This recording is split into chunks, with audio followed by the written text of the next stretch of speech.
And a big accomplishment coming from the AHSAA to the Enterprise High School basketball team, specifically head coach Rhett Harrelson. Harrelson was named the AHSAA Boys Basketball Coach of the Year and Regional Coach of the Year for the 2021-2022 season.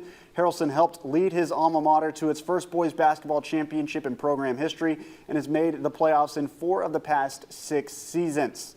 And sticking with the Wildcats, Enterprise Athletic Director Trent Trawick was named AHSAA Athletic Director of the Year. Enterprise High School Athletics had a tremendous success in the 2022-2023 school year. Several sports making the playoffs and many of them making deep runs with no signs of slowing down heading into this school year.